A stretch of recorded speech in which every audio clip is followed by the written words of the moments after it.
But yeah, man, I know somebody was commenting from the last episode asking about the Baptist, the National Baptist, Progressive Baptist. You know, I don't know nothing about that, man. I know. Yeah, yeah, the split. Yeah. The split. The National Baptist Convention and the Progressive. So, and And I there's guess a the more book. the key thing as you unpack that for me, man, the key thing is that in the context of the mattering of Black life. You know what I mean? That in the context of the ground shifting, that in the context of what we do in church and how we do church. For sure. For sure. Yeah. Yeah. Man, and here it is, man. I mean, even what we see now in the life of the Black church, and especially in leadership, leadership and protecting the institution, is that you're in, when one is in leadership, and that person that's coming behind them, that's in a different generation, the young buck is coming, the young dude coming behind the old dude. The old dude is running the thing, and that young dude is doing something to shift the culture. Right. Old dude gonna, you know, pull rank and be like, man, you can't do that. So that's what's happening in this whole progressive thing. So, Gardner C. Taylor wanted to pull out of the National Baptist Convention. They wouldn't. Joseph Harrison Jackson, who was the president of the National Baptist Convention at that time, it was in the late 50s. I think it was 57 when this took place. But it's in the book called African American, the Black Church Experience. Oh man, I could barely hear you. Can you hear me now? Can you hear me? Yeah, but you had went out for a moment. Okay. All right. I don't know where you what you missed. Yeah, you're talking about Gardner? Yeah, so Gardner Taylor, um, Daddy King, Martin Luther King, and others, preachers, they pretty much got upset with Dr. Jackson, who was the president of the National Baptist Convention, because they wanted King to talk. King was fresh out of, the Montgomery bus boycott protest and movement, and so he was gaining national notoriety, and so they wanted King to speak at the National Baptist Convention, and Joseph Harrison Jackson is like, no, they had different ideologies. So Joseph Harrison Jackson, who is in his own right major leader at that time, leading perhaps the largest, black, organization, black religious organization in the United States. The National Baptist Convention was large, and so he was a black nationalist, but he was also a conservative, He was a conservative. I think he was a Republican, I believe, but he was very conservative. So he did not believe in integration, so Gardner Taylor and, Martin Luther King Jr., they're integrating, at this time. And so, Dr. Martin Luther King Jr., they wanted him to be one of the speakers at the National Baptist Convention, and Jackson shut that down. And so, fast forwarding it, what happens is that Gardner Taylor, tries to run for the presidency, and or that he tried to run for a position against Jackson. I think it was the presidency, but the vote came in, and they had to go forward and get votes. It was just really messy. But the moral of the thing, that's how they split. That's how Gardner Taylor and those guys, Daddy King, Dr. Martin Luther King Jr., those men, they split and they started the Progressive Baptist Convention. And it's in that Lincoln and Mamaya's book, Sierra Lincoln and Mamaya, um, Lincoln and Mamiah, I think the Black Church and the African American Experience. That's the name of the book. I have it, but that's the name of the book. And they actually talk about in that book what took place. Okay.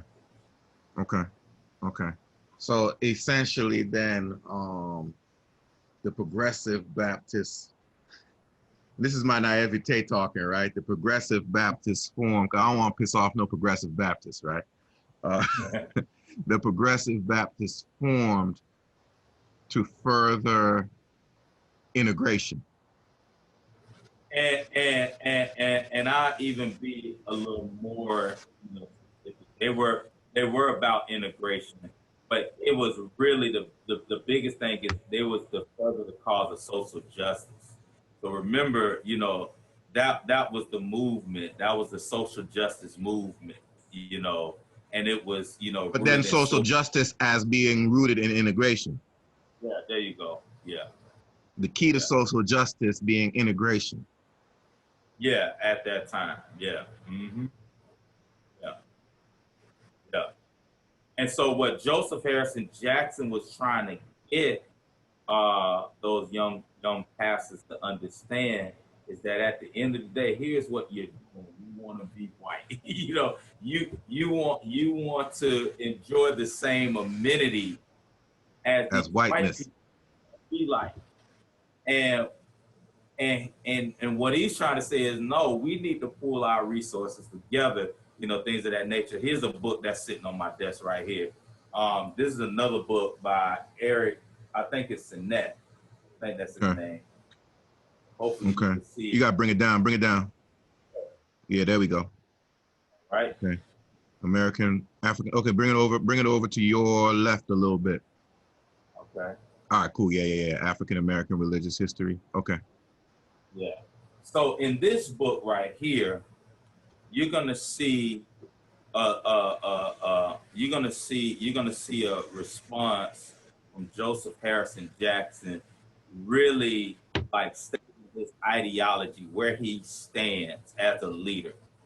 And then after you read Joseph Harrison Jackson's response, then you're gonna see Letters from a Birmingham Jail by Martin Luther King Jr., which that letter from a Birmingham jail really shows or illustrates King's ideology and philosophy at that time. You know, you gotta stand for this social justice. You gotta be about social justice rather than about the spiritual, you know. So that's wild right there when you say that. As you left that word hanging, right? But that's to me one of my critical problems, right? Like you said, we got to be about social justice rather than this spiritual block. ... You know, fill in the blank. That the church became more about social justice than about whatever the spiritual reality was, right? And which makes me wonder. And I'll pose this because I want your feedback on this because you're of course more steeped in this than I am, right? But it poses the question, right? Like, are we looking at social justice to the detriment of restoration of identity and imago Dei? That's a good question. This is what I would think. I think, you know, what King was trying to do in terms of social justice is suggest that social justice is also rooted in reconciliation and the imago Dei. It's a part of it, rather than it being this separate dichotomy, like, you know, maybe leaders like a Joseph Harrison Jackson, you know, kind of, and others, you know, and we're just, I'm sharing Joseph Harrison Jackson because, you know, they were kind of at odds. He and Dr. King and Gardner Taylor, you know, others, they were kind of at guards, you know, on differences in terms of this social justice. But I think what King Taylor, their argument was simply that social justice is a part of the imago Dei. We can't exclude that. We're trying to include it. As a matter of fact, you know, Yes, but in you say character. social justice is a part of the Imago Dei. It is not the summum bonum of the Imago Dei. Right, exactly. It's not the, yeah, exactly. It's a Shouldn't we part be of it. focused with? Shouldn't we be focused with the totality of restoration of blackness to the Imago Dei? I think we should be. And I think what we do have to include in that, like we include reconciliation, we also have to include justice. Yeah, it's included, but it's only part of. It's only part Whereas of I think I would argue that what the black church has ended up doing is it has made social justice the summum bonum of its existence. The raison d'etre for the black church is, if you would, is for social justice rather than for the restoration of blackness to the Imago Dei. I would say it's vice versa. Okay. I would say the black church have not really been about, we're really, remember when we were in grad school, Eddie Glaude published that article, "The Black Church is Dead," in the Huffington Post in 2010. Mm-hmm. Eddie Glaude posted this article, "The Black Church is Dead." And he makes an argument. The reason why he says this, he just wrote the post just to get some feedback. He's a scholar within his own right. And so he wrote this article, and he wrote that article because he wanted to offer a critique, you know, and in that article he says that, the black church has not really done much in community, and that was kind of its social justice, kind of credence, that the black church should have. He says that the black church is not doing that, therefore it's dead. I think the black church, and even maybe to your extent, I think maybe the black church have not done enough, even on what you're saying in the reconciliation of black people, the black community, to the Imago Dei. And as a result, maybe our lack of understanding, or our miseducation, Mm-hmm. of who is, in terms of who we are as a people, has has you know has basically kept us out of alignment with our mission and vision of the black church. And it goes back to the conversation that we were having last week, is because we do not have a long-term memory. And I would argue that the reason we don't have a long-term memory is because we have not been focused as a faith on the restoration of our identity in the Imago Dei. You can focus on social justice and forget, because you're always chasing whatever problem is right before you. It doesn't necessitate a long memory. You can't focus on the restoration of your identity in the image of God in which we was created without having a memory, without creating that liturgy that we were talking about, that rubrics for remembrance that brings the past into the present, such that we always remember who we are and whose we are. So essentially what you're saying is that before we can even do that work of social justice, whatever that work is, we need to first be reconnected, reconciled with who God is in terms of who we are as individuals and who we are as a collective beloved community, is what you're saying. Yeah, I man. totally agree with that. I agree. Because the work that we do, if we don't have that source, if we're not connected to the source, then whatever we do is going to be splintered. And this is what's happening today. We are so splintered. And it was happening back then. We're very splintered. Right. Yeah. Right. And the reason, I would argue, the reason we can be so splintered, I was hearing somebody talk about the protests out in Portland. This young brother was talking about it, and he was talking about the black leadership that's been involved, and everybody got their own agenda. Everybody got their own, their own issue. And that's the problem with black folk, right? We there's so many issues affecting us, right? And you can never get us to see a particular issue as the essential issue. Right.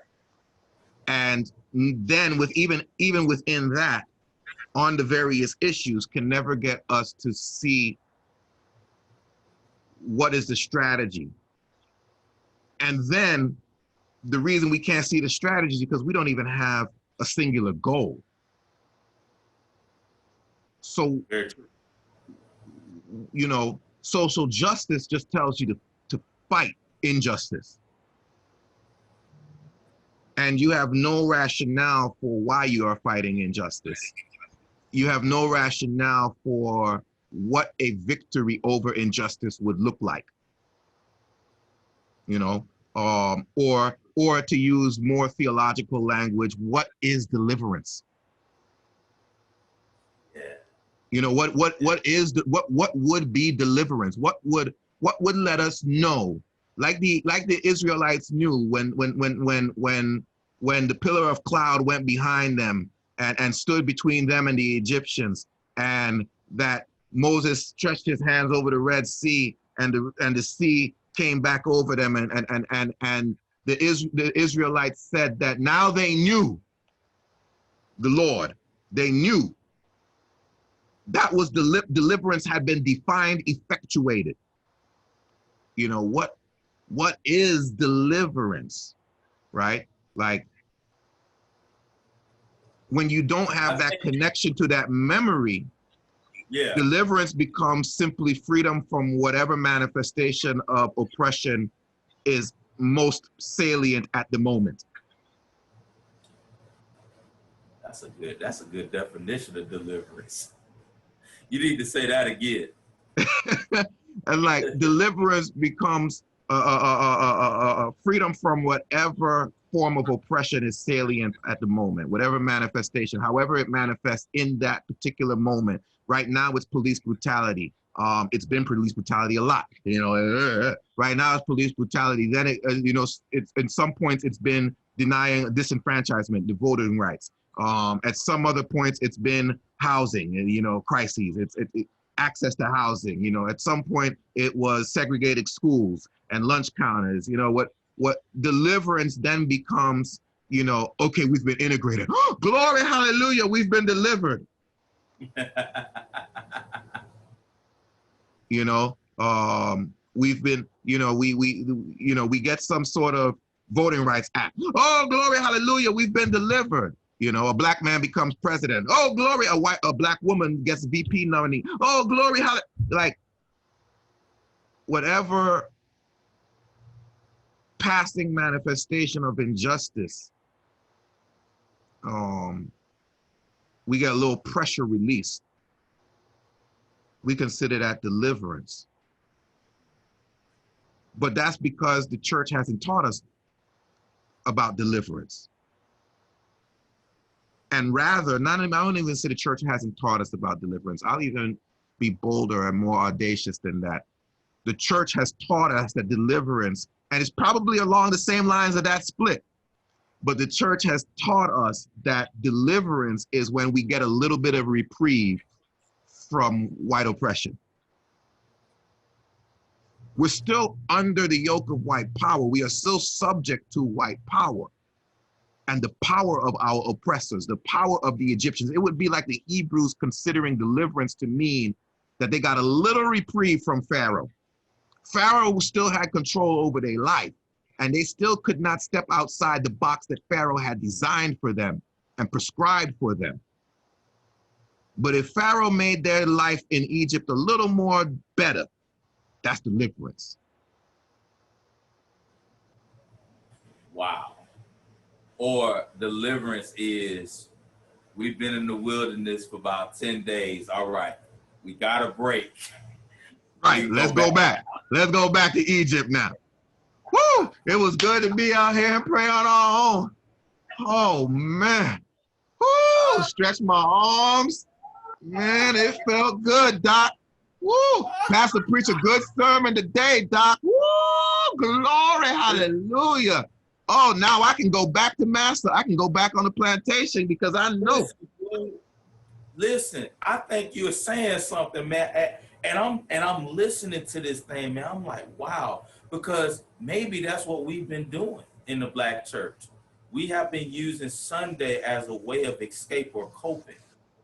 our praise and our worship, the preaching, Man, it's all of all that hush harbor.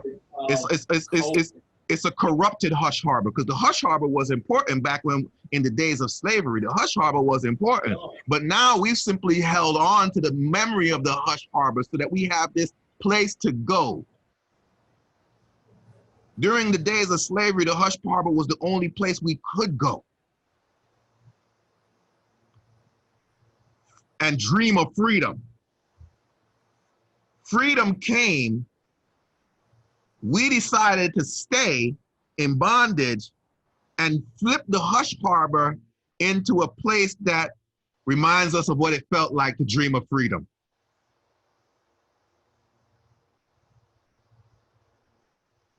But, converting that hush harbor into a place of solace,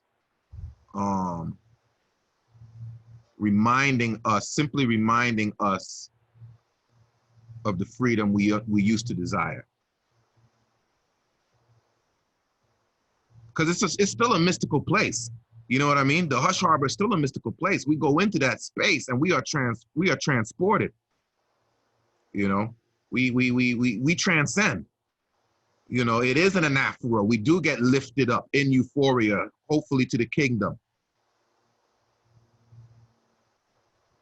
But even after freedom, it was one thing on the plantation to go into the hush harbor knowing that you were going back into the field the next day.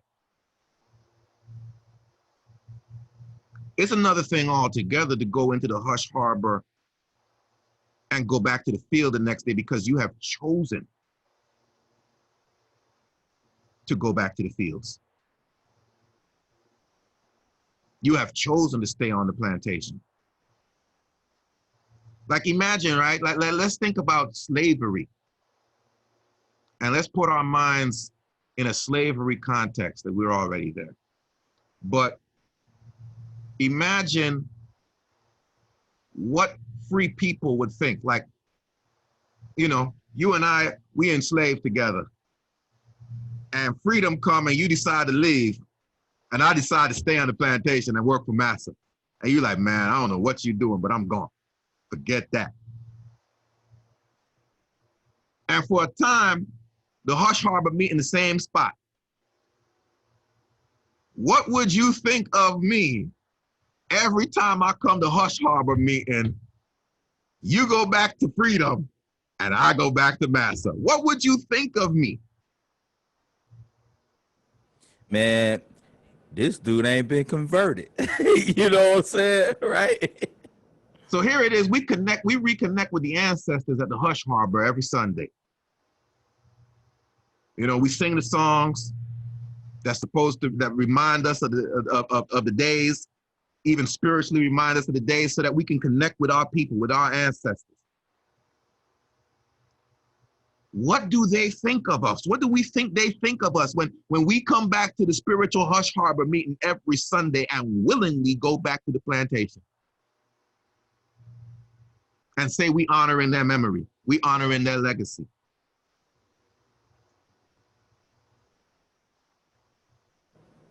Wow. That's interesting because you said a lot, man, and I'm just like, wow. Because one of the things that you mentioned, I think, we're talking about what that promised land looked like. Maybe before we can even talk about the promised land, we need to go back and really, really define and discuss what was the purpose of the hush harbor, because you mentioned something very critical, is that our memory of the hush harbor has been dismembered. It really has. Because maybe some people, this is the first time they're ever hearing about a hush harbor, right? And so there's this book, I'm about, Yeah, man, having scholarship, people read the for second themselves. aim, the second aim. Oh, that's funny that you bring that up, man. I just brought that up in Racial Heresy. Yeah. So this book by Albert Roberto, which was this book was a pioneer book. Now, he got a lot of flack for writing about this, but this book, Slave Religion, there's a chapter that is dedicated. It's called the invisible institution.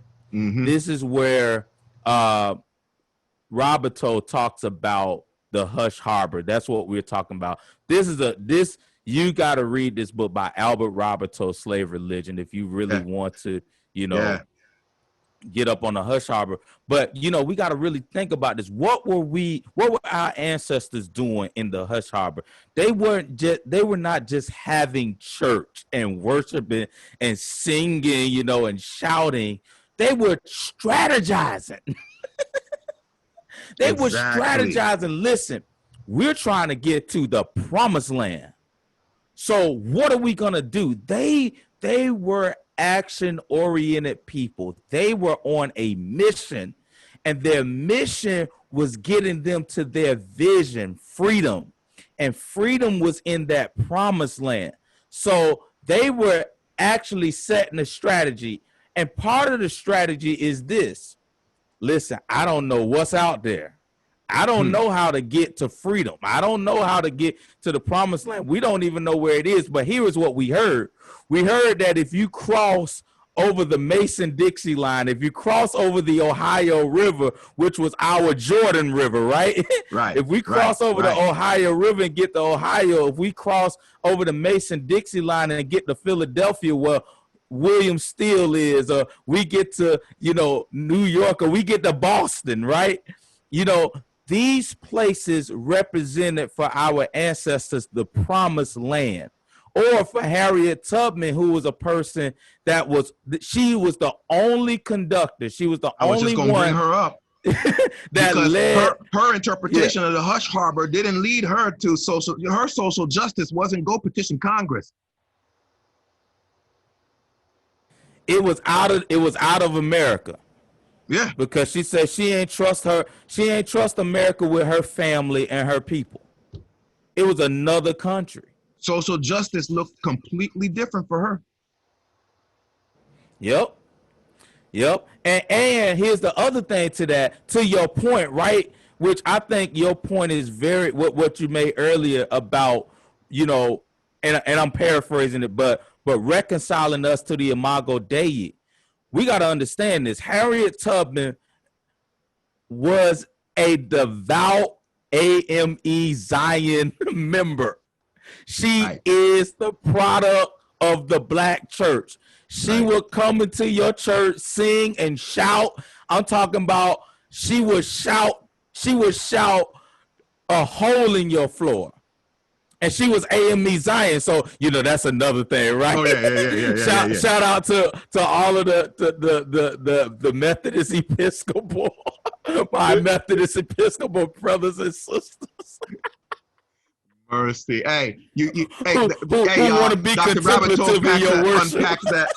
Dr. Roberto unpacks that in Slave Religion too, y'all. Like,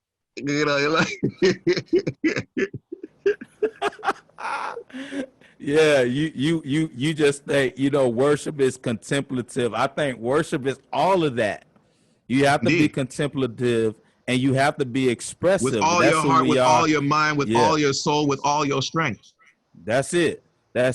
And that's who Harriet Tubman was. She was all the way connected to the Imago Dei. And to your point, social justice is getting my people as free as they can be holistically, free in their bodies, free in their minds, free in their souls, free in their emotions, free psychologically, and so her freedom to her was not in this country. Man, freedom. Same with Marcus Garvey, right? Right. I was like, freedom for a lot of folk. You talk about Edward Wilbur Blythe, and you talk even Sojourner Truth. You talk, what I mean? You talk, Hubert Harrison. Yep. Freedom was elsewhere. It was elsewhere. And freedom, and here's the other thing that we like to do, to your point, and we probably want to spend some time on this too, is this existential aspect of freedom.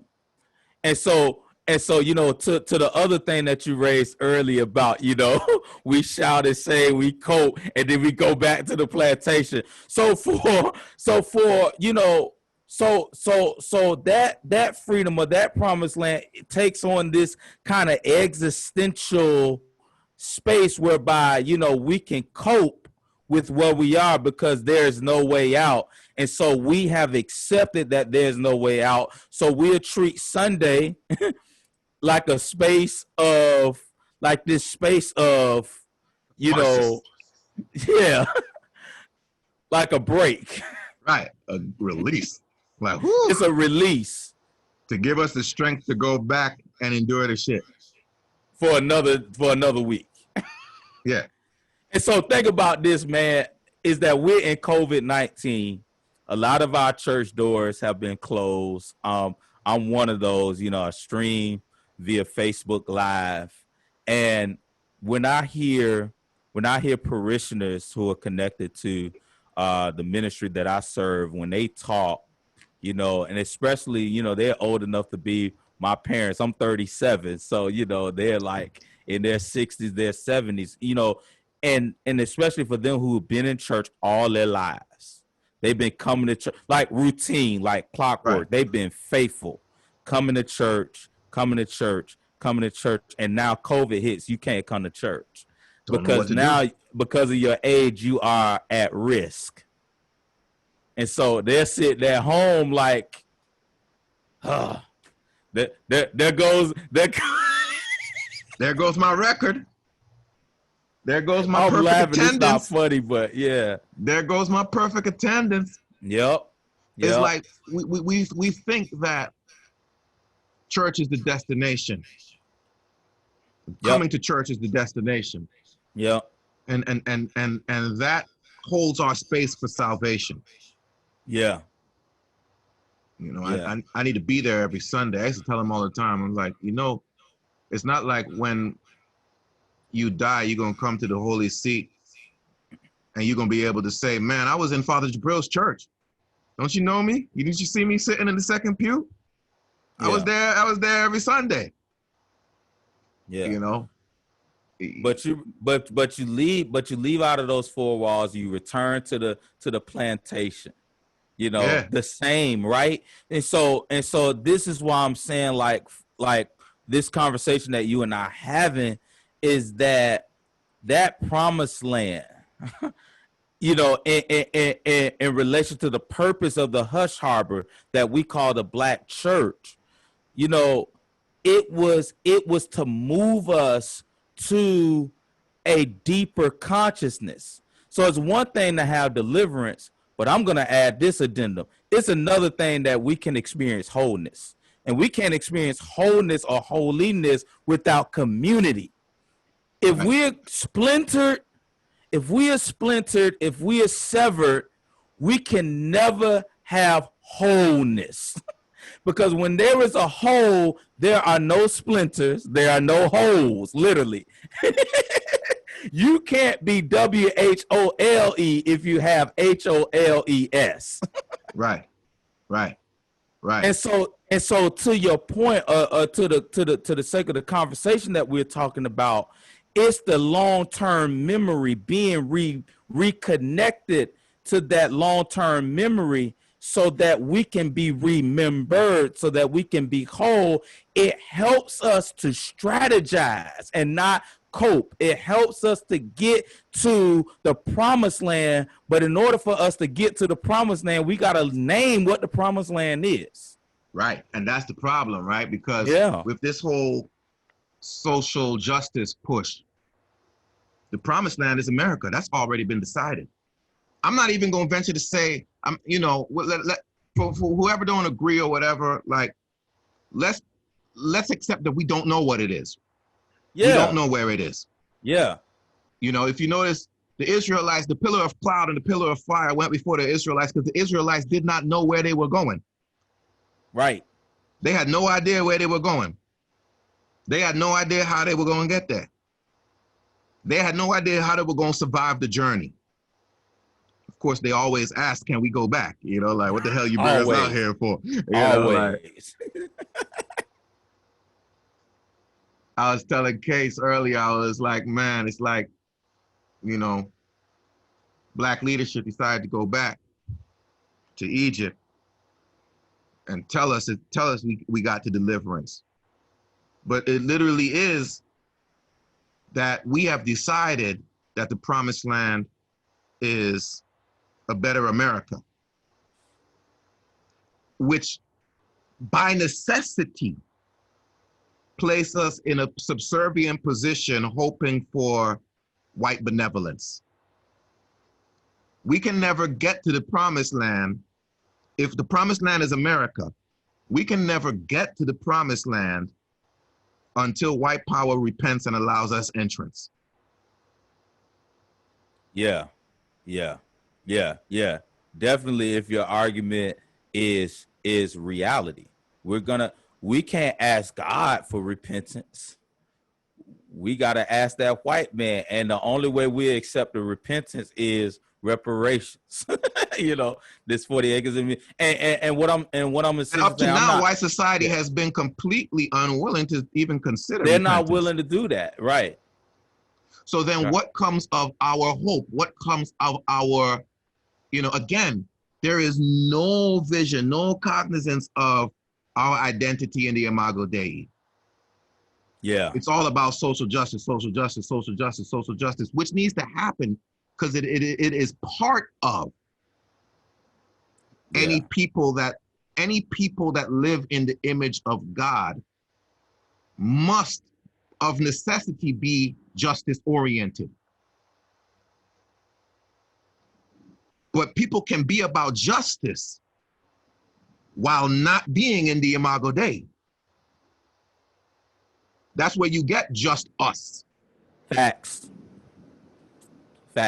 Just us is the justice of people who do not find themselves in the Imago Dei. And so how can we ever get social justice if the church isn't leading us to the restoration of the Imago Dei? It's like we know that was damaged. We know that was sullied. We know that was destroyed. Our sense of self as people created in the image of God. Yeah. So why is the church's primary objective, social justice? Right. Or why isn't it social justice, right? To your point about the whole splintering, right? And so this is why I totally agree with your claim that we need to rewrite our liturgy. And we need to rewrite our liturgy. And liturgy really, and this comes from my spiritual father. We used to talk about liturgy because I served as his minister of music in Alexandria. That was our old stomping ground back in the day. Right. And so I was minister of music at a church, and my spiritual father was the pastor. And we would talk about liturgy, and then the Greek word that comes, that derives from the word liturgy as we know it, is that word lethargic.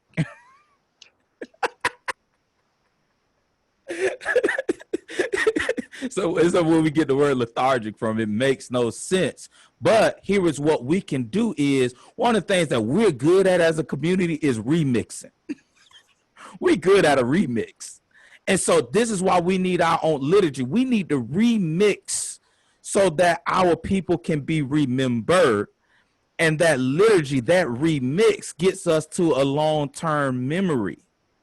And not only does it get us to a long-term memory, it keeps the memory long. And so what that liturgy should be rooted in is what we've been using, the Latin word of imago Dei, which is the image of God, but it's the image of God in the sense of who we experience God to be. We gotta talk about this. God of our fathers, the God as God has been revealed to your people throughout your existence. Yeah. There's this book. Man, I'm always thinking about books because I like to quote my sources. But there's this book, man. Hold on one sec. It's gonna take me 2 seconds. I'm gonna get these books real quick. Right.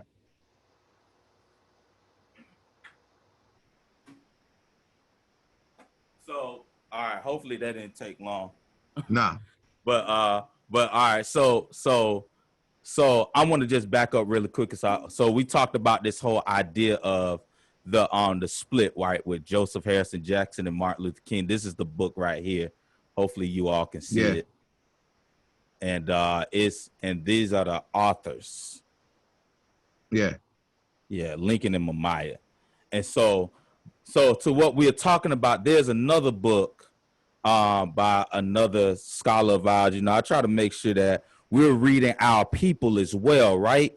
So, you know, when we talk about this liturgy, we're getting liturgy from our scholars, from our theologians. And so this is a great book right here, the Talking Book by hopefully you all can see it. Yeah. Yeah. But that guy's a biblical scholar. But he talked about African American hermeneutic to the Bible. And in that book, he talks about there are two ways that we have interpreted God. We interpreted God from this sense of social justice, and we also interpreted God from, you know, the sense that's not social justice. But nevertheless, both of those things should lead us back to the Imago Dei. So, like what you've been saying, creating that liturgy that leads us to who we experience God to be. Because as we know that when our ancestors were brought over here on the Middle Passage without consent as captives, I won't call them slaves, but as enslaved people, they were held captive out of their own will and their own authority. And so their religions of of God was stripped down. They were, you know, they were synchronized to this American Christianity. And notice when I say American Christianity, right? Right. You know, it has been washed. You know, we've been talking, you know, in our previous conversations about the Ethiopian what is it? Orthodox Tewahedo Church. Yes. Talking about that, which is the oldest church in Christian history. It's the oldest church, and their liturgy is not like the Catholics. You know, right? So when we're talking about liturgy in terms of the descendants of American slavery, when I say American slavery, we're talking about the Americas, but as descendants of American slavery, our liturgy, I should say, as American descendants of slavery, just being specific, but our liturgy in North America centers around the hush harbors, because we have a specific place that we worshiped. And it's alleged that in those places, we, you know, people, those our ancestors, they called on Allah. They worship their gods. You know, that was the sacred space. So we need to really go back and really do that work, to your point of creating that liturgy that remembers us back to the Imago Dei. Yeah, it's funny when you say that, you know, going back and doing that work in the context of talking about liturgy, liturgia, you know, liturgia, the work of the people, the work for the people. It has both connotations, the work of the people, work for the people, on behalf of the people. And we need to do that work. You know, that work in and of itself is liturgy. But the point of the liturgy, when we talk about the work of the people, the work on behalf of the people, the work that the people come to do. So no, Christian faith is not a spectator faith, a spectator sport. You know, when our ancestors were coming to the hush harbor, they weren't coming to be spectators. You ain't gonna risk that. You ain't gonna risk going to the hush harbor because pastor might preach a good sermon. Right. You ain't gonna risk going to the hush harbor because the music is good. Cause shit, if the music was too good and y'all got caught up in the spirit, you might get killed in the hush harbor. Yep. So people were coming there to do the work of liturgy. They weren't just coming there to be entertained. It's funny that that's what we go to church for now, is to be entertained. You know, we gotta be fed. You know, we don't come to do the work, but to come to do that work, and to do that work on behalf of those who don't come to do the work. You know, that so many people, I mean, you can see the efficacy of that perspective, right? There's so many people that would claim to be Christian that only are CME, you know, Christian, I mean, Christmas, Mother's Day, and Easter, you know, that's the only time you see them. You know them, Doc. You know them. Yes, you got them in your church too. Yes, if you got a church, you got them. Yep. But everyone, and that's not just a black thing, right? Everybody will claim to be Christian, and there's certain things that become the liturgy of society, the liturgy of community, the liturgy of a people. And so it's doing that work on behalf of the people, so that everything in our experience from then till now, whenever then is, from then till now, cause us to remember the entirety of our journey and focus us on the whys of now and the gospel imperatives of now. And from there will come our social justice. Our social justice will be clear. You know, and we will all be on one accord of that social justice, because that social justice will be unequivocal. The demands of the gospel, if we are wholly connected to the image of God in which we have been created, and the love of God whose care we are under, that social justice, the demands of and the mandates for that social justice will be unequivocally clear. That's what I believe. Yeah, it has to be. But we can have all sorts of ideations on where we are in the Imago Dei, right? You know, you can have some black Christians who believe that we have been restored. I don't know how they hold that together. You can have other black Christians who would say that they don't believe that it's important. I don't know how they would hold that together. You would have other black Christians who would say, of course, it's been tarnished, but we ain't gonna worry about that. I don't understand that either. But you can say a wide array of things on our identity as black people. You know, in the Episcopal Church, Blacks in Power say, you know, his canon for racial reconciliation, she said, in looking for a black minister, when I said, well, let's put these two people before Presiding Bishop Curry, black men. Let's put them before him. One is like Garvey, one is like Du Bois. Let's see who he chooses to be the missioner towards black people. And her response, Stephanie Speller's, her response was, I know what the presiding bishop will say. He will say that a strong black identity has no place in the Episcopal Church.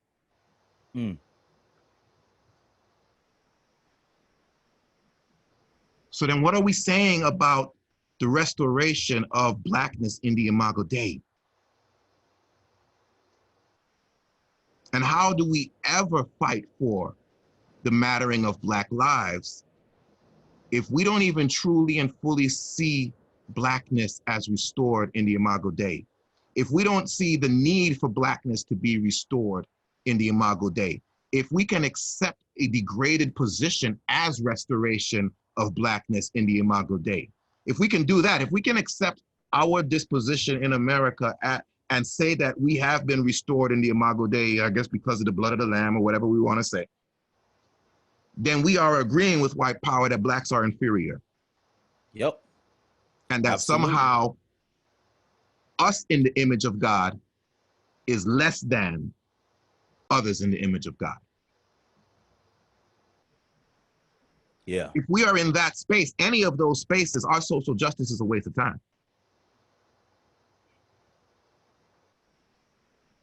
Correct. And so when we talk about this blackness in the Imago Dei, here is an example of this. If you see blackness just from the color of one's skin, then we ain't in the image of God. And that's an American construct. Right. So America, to your argument, is the promised land, because you see this term blackness from melanin and pigmentation. That ain't it. So Right. blackness in the image of God is what I have been calling this deep sense of consciousness. And we're going back to The Ground Has Shifted, right? By Right. Walter Fluker. We talked about this last week. But Dr. Fluker, when I sat in his lectures a few weeks ago in class, he talked about this circle that moves counterclockwise, and I'm gonna go back to my roots. We're gonna go back to our roots. We're gonna go back to our roots as our ancestors who have been captured from the continent that's known as Africa. But going back to the root, we move in a counterclockwise motion. We move as a circle, and Dr. Fluke said we're spiraling towards that center. But when we spiral towards that center, we're also moving deeply into the center. And so that moving into that deep center is where we encounter the Imago Dei. We encounter God. That's deep consciousness.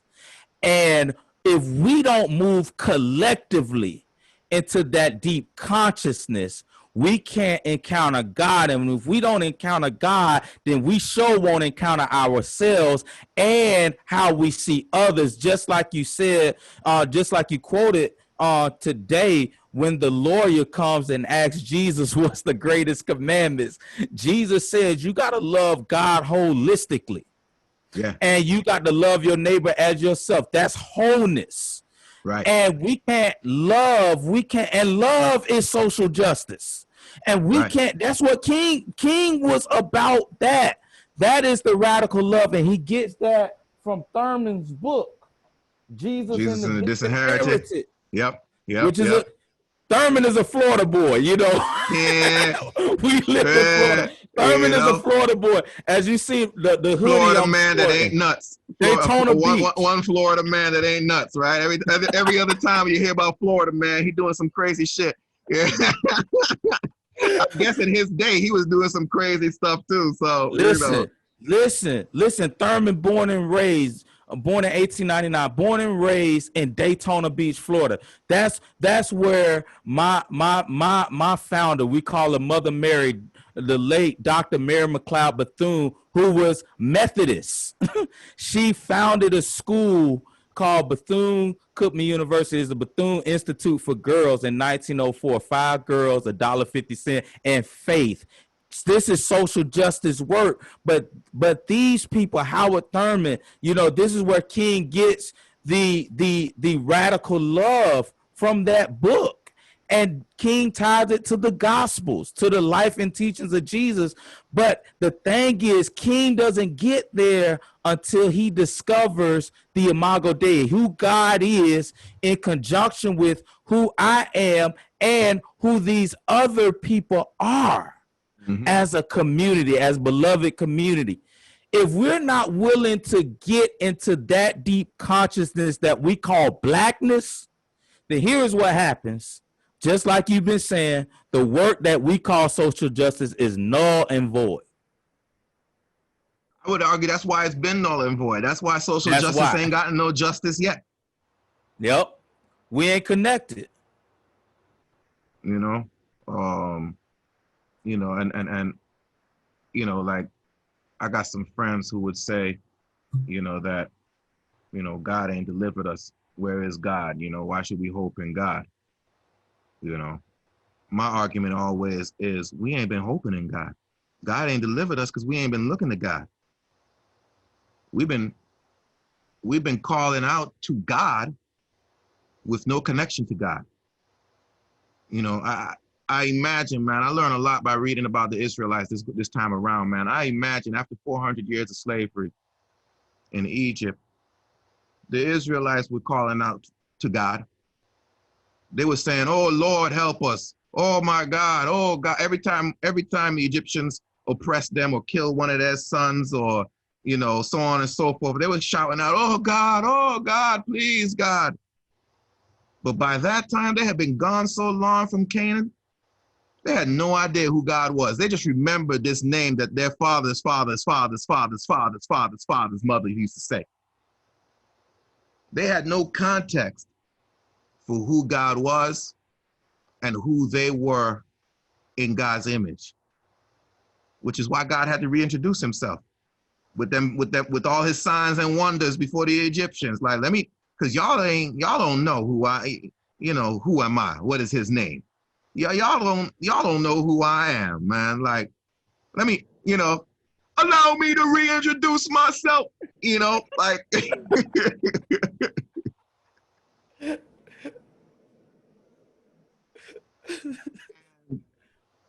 we need a reintroduction. We need it. That reintroduction will reconnect us to the Imago Dei. That's all. That's my period. Yeah. You're right. We do need a reintroduction. One of the classes that I took at Bethune-Cookman my freshman year is Intro to Bible. And I took Intro to Bible because that was a general studies required course. But in my Intro to Bible, I took a frat brother of ours, Michael Frazier. Okay. Pastor Frazier, he used to pastor Stewart Memorial United Methodist Church when I was in school. And in taking this class, it really opened me up to explore not who God, it enabled me to explore who God is. And ever since that introduction in that class at a HBCU, I even find myself to this day, 2020, still on that journey, spiraling into a deep center. And that spiraling has led me to connect with brothers like you. We're spiraling. Because, man, and here it is. When we encounter the Imago Dei, here is what God does for us. God puts us on a journey where when we can do the work that the late Dr. K.V. Janita Cannon, who was a master teacher and esteemed professor at the Virginia Union University, she was over the D-Min program at Virginia Union, which I'm currently a student. And she will always tell her students, you got to do the work your soul requires. Well, we can't do the work as a community that our soul requires if we don't know the image of God, if we don't know how to search, encounter, experience, and know God's face. If we don't seek God's face, then we won't have a black experience, black church. We won't encounter blackness. Yeah. It's as you were saying that, the only thing I kept thinking about is, what our soul requires. The soul requires freedom, man. The soul always longs for freedom. I mean, you see that in everything. Every animal, they try to run away, no matter how many years they've been domesticated. They've been born in domestication. They try to get away. Every human desires to be free. They may reconcile freedom in some obscure ways, where Black folks have come to regard a comfy corner in the plantation as freedom. But still, the soul requires freedom. And so as I say that comfy corner in the plantation, which we have come to delight in as a people, the work that the soul requires is a revisioning, reprogramming of freedom, of deliverance. I think the first order of social justice is a clear view of deliverance, a clear understanding of deliverance. What would deliverance be? Is deliverance simply a little less pain and suffering under the yoke of white power and white tyranny and white oppression? Or is deliverance a place where those who have decided to oppress you have no power to oppress you anymore?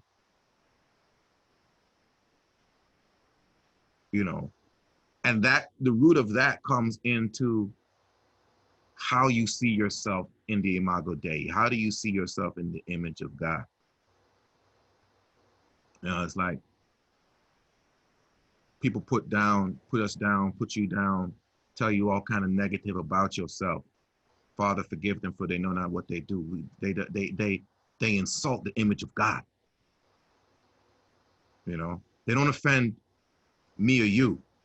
They do, but they don't offend me and you. What if we understand this thing correctly, and that all life is created in the image of God, all humanity is created in the image of God, then what white supremacy does, it assaults God.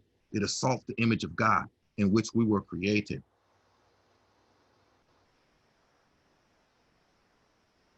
That image of God, though, that root image, understanding that root is the key to deliverance, because you don't want that image to be like, not, you ain't gonna solve the image of God as I understand image of God. You know what I mean? Like, we ain't gonna let you deface God. We ain't gonna let you degrade God. You can do that on your own time. With me not here. You know, you're like, you know, you used to look up to the sky, and you heard one of your friends when you was growing up, heard one of your friends say something heinous. You look up the sky and move away a little bit, like, don't hit me with the lightning. You know what I mean? Like, and we could say that at the same time, binding ourselves through religion, binding ourselves to a society that got to be in the crosshairs of God's judgment, for having the audacity to disregard his image, mistreat those created in his image, to subjugate, to oppress his image. And so deliverance is, man, I want to get the image of God, in my mind, I want to get the image of God free from oppression. You know, deliverance is when the image of God is no longer subject to oppression, when we can worship freely, when we can, and worship being not just going to the hush harbor, but worship being the embodiment of the self, and letting that self have expression in the fullness of its identity, strong Black identity, not a Black identity watered down to fit into the boxes of white society. But deliverance is the freedom to create Black identity as we desire it to be created, as we desire it to be expressed, as we are inspired for it to be expressed. That to me is more important than any bill that the church wants us to vote for, than any candidate the church wants us to vote for, than any political, you know, machination that the church is leading us to support. If we don't have a clear understanding of the image of God and who we are in the image of God, how can we ever know what is justice? Mm. Mm.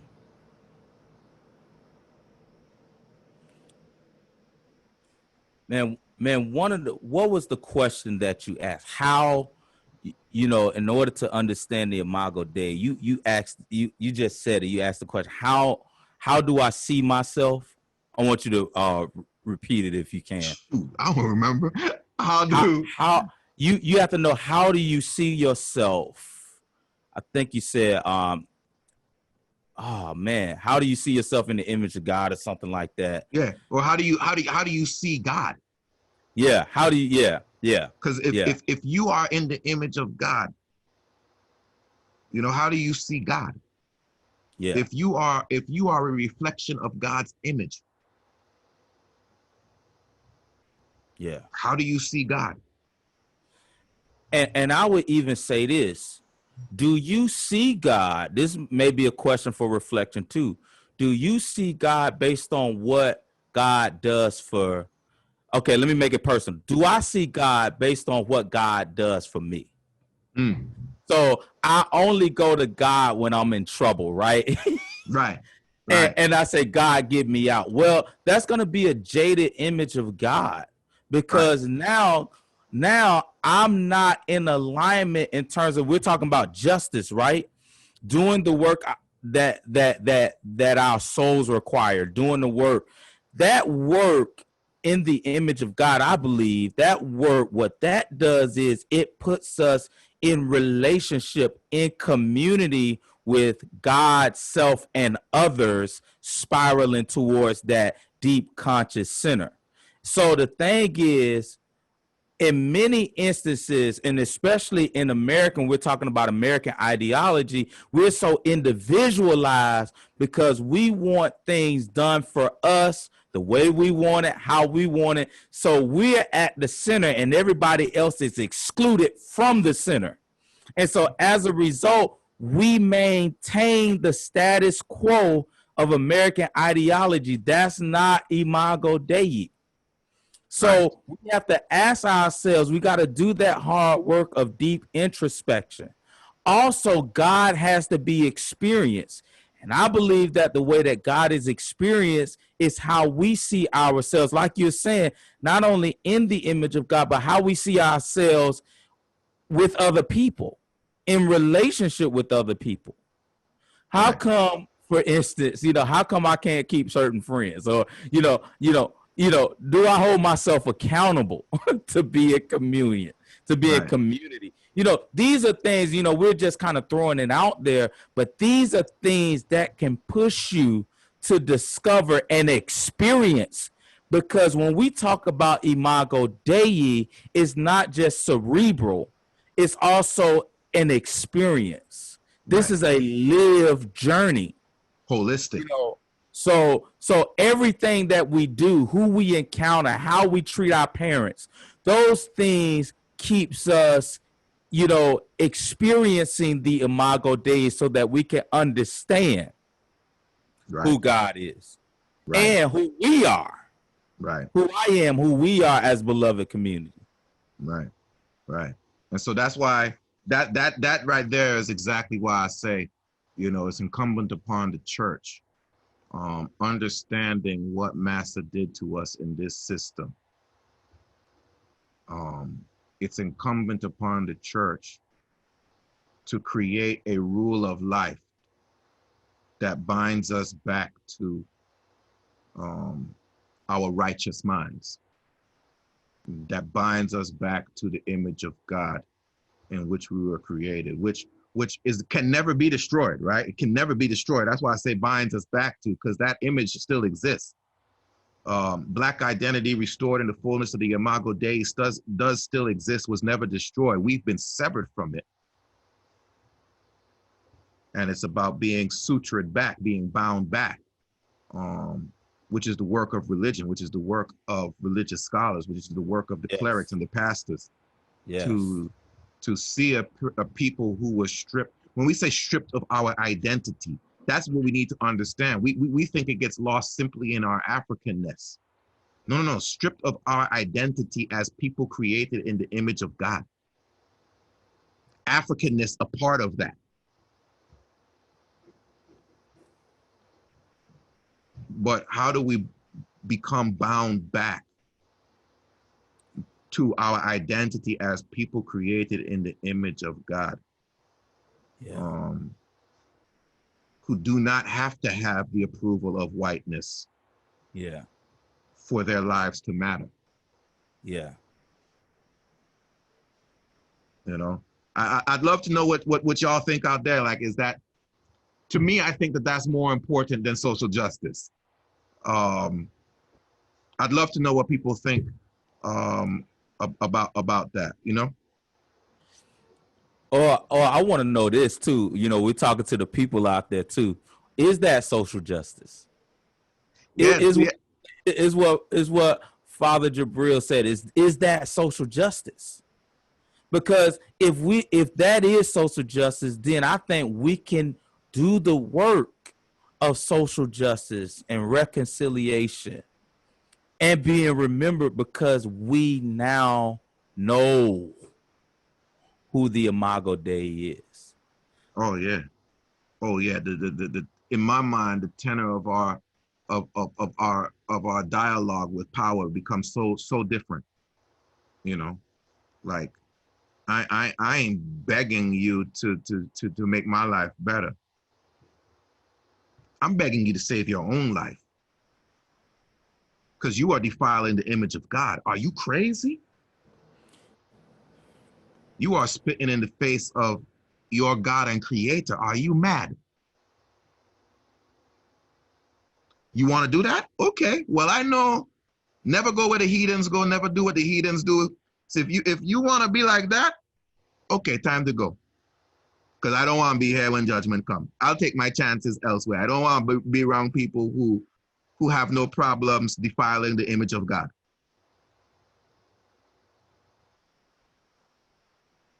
Because that's a crazy people. You know, that's a dangerous people, a people that spit in the face of God willingly, knowingly. Okay, y'all can try that. I don't want to try that. So yeah, I'd love to hear from y'all. We love to hear from y'all. Thank you for the comments from the last go round. Got us off on this discussion of, you know, the progressive Baptists, the national Baptists, and just the, you know, that same dichotomy, social justice versus restoration of image, you know, in the Imago Dei, of identity in the Imago Dei. So I'd love to hear what you all think. Post your comments, your thoughts, your questions, and let us know. We try to answer them as we go through with these shows. Thank you for listening. What you gonna say to the people before we sign off? Man, I just want to just simply say, man, thanks again. You know, it's always great hanging out with you. But I just want to give a shout out to those who view. Thank you so much for your views. Also, just notice that your comments also, believe it or not, it shapes our content because we're all in community. So, you know, whatever you post, it kind of shapes, you know, the discussion of where we're journeying towards. So that's how we're journeying together. That's how we're spiraling towards that center. We're doing it as a community.